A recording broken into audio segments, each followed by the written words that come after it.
สบายดีทุกคนยินดีต้อนรับเข้าสู่สุดซีรีส์ที่มีชื่อว่าคำถามที่ถูกถามหลายที่สุดคำถามสำหรับมื้อนี้แม่นพวกเฮาจะซอกหาความหวังท่ามกลางความเจ็บปวดและบาดแผลได้แนวใด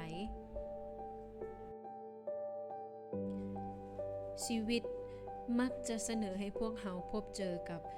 สิ่งที่เจ็บปวดและทรมานซึ่งสิ่งเหล่านั้นเฮ็ดให้พวกเขารู้สึกเสียใจและท้อถอยใจในช่วงเวลานั้นการซอกหาความหวังเป็นสัญญาณของความสว่างที่จะนำพาพวกเขาข้ามผ่านช่วงเวลาที่มืดมัวที่สุดเมื่อประเสริญกับความเจ็บปวดและบาดแผลผู้คนมักจะเอา1 ใน 3ตัวเลือกนี้ในการที่จะเอาตัวรอดเสมอนั่นก็คือการสู้การหนีหรือการยืนแข็งอยู่การสู้แม่นปฏิกิริยาที่เกี่ยวข้องกับการประเสริญหน้ากับสิ่งท้าทายโดยกง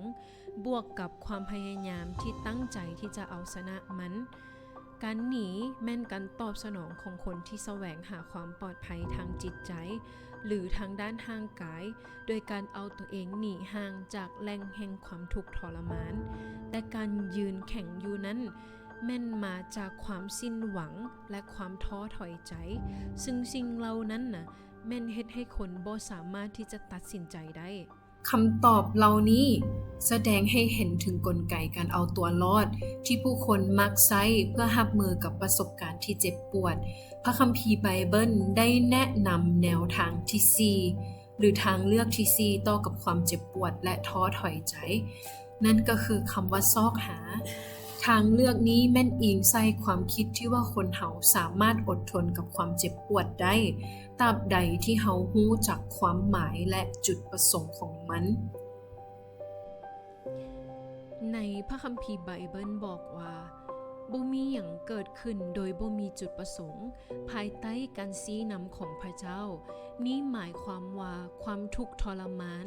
สามารถเป็นประตูสู่การค้นพบจุดประสงค์และความหมายที่ลึกซึ้งกว่าในชีวิตของพวกเขาเมื่อเฮารู้ว่ามีจุดประสงค์อันสูงส่งอยู่เบื้องหลังความทุกข์ทรมานและความเจ็บปวดเฮาสามารถซอกหาการปลอบโยนและความกล้าหาญที่จะประเสริญหน้าและเอาชนะมันได้ท่านต้องการความช่วยเหลือในการค้นหาความหมายและความหวังท่ามกลางความเจ็บปวดของท่านหรือบ